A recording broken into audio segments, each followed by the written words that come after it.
करना मतलब है बड़ाई यानी प्रशंसा करना। हम किसी की अगर प्रशंसा करते हैं तो वो ज़्यादा फूल उठता है कि चलो अरे भाई मुझे सब मानते हैं, मेरी प्रशंसा करते हैं, मुझे सब डरते हैं, तो मैं सबसे शक्तिशाली हूँ, बलवान हूँ, इसलिए मुझे किसी की भी कोई डर नहीं। ये जो घमंड है उनके दिमाग में बैठ जाता है। फिर उसके बाद क्या होता है, जहाँ यह झुंड रहता था वहीं पास में एक सुंदर नदी थी। वही झुंड रहता था कहाँ, जो पर्वत तराई के चित्रकूट पर्वत की तराई में रहता था हाथी का झुंड। तो वहीं एक सुंदर नदी भी थी, और जो वो नदी थी उसमें एक बलशाली मगरमच्छ भी रहता था। मगरमच्छ, बलशाली मगरमच्छ, ये देखो जिसको हम क्रोकोडाइल कहते हैं, तो ये बलशाली मगरमच्छ भी रहता था। अतः सभी हाथी नदी से दूर रहते थे। हाथी लोगों को, इन सब हाथियों को पता है कि इस नदी में एक बड़ा मगरमच्छ है, तो सब आवश्यकता के अनुसार अच्छी तरह से इधर उधर देख के सिर्फ पानी पी लेते हैं और थोड़ा बहुत हाथ पैर में पानी डाल लेते हैं। हाथी को तो देखे हैं वो अपने सूंड में पानी निकाल के अपने ऊपर छिड़काव करता है। उसी तरह वो सावधानी पूर्वक नदी में नहाते थे या पानी पीते थे, क्योंकि उन्हें पता था कि इस नदी में एक बहुत बड़ा मगरमच्छ है। इस बात का मालूम होने पर हाथियों के सरदार को बहुत घमंड हुआ।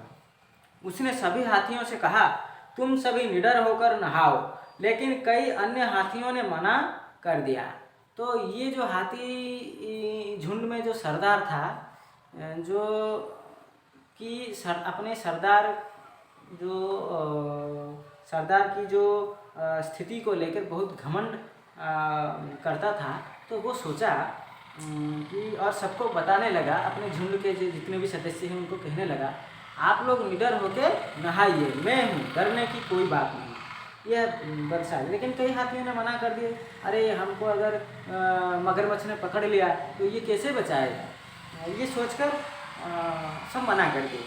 एक दिन घमंड में चूर वह सरदार अकेला गहरे पानी में चला गया। ये इसके सिर पर तो घमंड सवार है, यानी डर, जो अभिमान सवार है कि मैं सबसे बड़ा हूँ, मगरमच्छ क्या मेरा करेगा। ऐसा सोचकर वो नदी के गहरे यानी और अंदर चला जाता है, और अंदर की तरफ चला जाता है।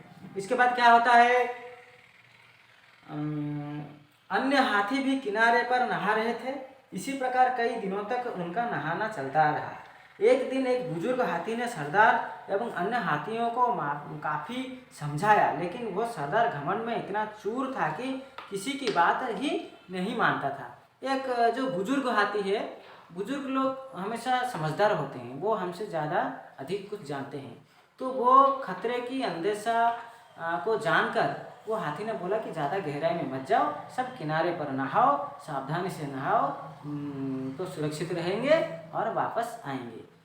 लेकिन सब, वो तो घमंड में चूर था जो सरदार, तो वो अंदर गहरे पानी में चला गया। इस प्रकार रोज नहाने से सरदार एवं हाथियों की हिम्मत बढ़ गई, और अब तो वे निडर होकर नहाने लगे। लेकिन ये रोज की तरह नहाने लगे तो मगरमच्छ नहीं आया, तो इनके मन में कोई डर भी नहीं रहा। एक दिन जब वे नदी में नहा रहे थे, तभी सरदार काफ़ी गहरे पानी में चला गया। सरदार का पैर मगर ने पकड़ लिया।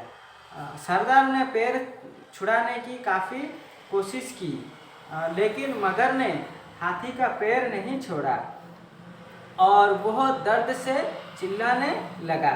तभी सरदार को बुजुर्ग की बात का ध्यान आया। सरदार ने मुसीबत आने पर भगवान का ध्यान किया और सोचा कि इस मुसीबत से भगवान ही छुटकारा दिला सकते हैं। अतः उसने भगवान की स्तुति की।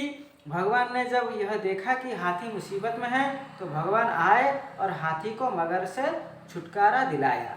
सरदार ने भगवान के पैर पकड़ लिए और नतमस्तक होकर भगवान के चरणों में पड़ा रहा। भगवान ने उसे उठाया और कहा, हमेशा बड़ों का कहना मानना चाहिए, कभी भी घमंड नहीं करना चाहिए। तो इस प्रस्तुत पाठ में आपका जो घमंड करता था वो हाथी को भगवान ने जब बचाया मगरमच्छ से, तो भगवान ने कहा हाथी से कि हमेशा बड़ों की कहा मानना है। अगर बड़ों की कहा तुम मानते तो आज गहराई पानी में, नदी की जो गहराई में तुम नहीं जाते और तुम्हारा पैर भी मगरमच्छ नहीं पकड़ता। तो बड़ों का कहा मानना चाहिए।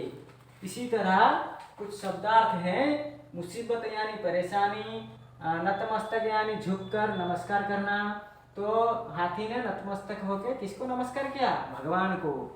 और पर्वत यानी पहाड़, हिम्मत यानी हौसला, हिम्मत बढ़ गई थी हाथियों का। क्यों? रोज नहाते थे, मगरमच्छ नहीं आता था, इसलिए हिम्मत बढ़ता था।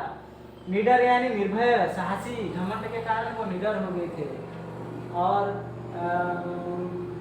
तराई यानी आपको कह चुका हूँ, बुजुर्ग यानी बड़े बूढ़े, घमंड यानी अभिमान या डर।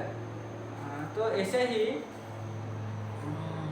तो आज अगले कक्षा में, आज तो विषय वस्तु हो गया, आपके मूल भाव पता चल गया। अगले कक्षा में हम उसके जो अभ्यास को आगे बढ़ाएंगे। ठीक है, धन्यवाद।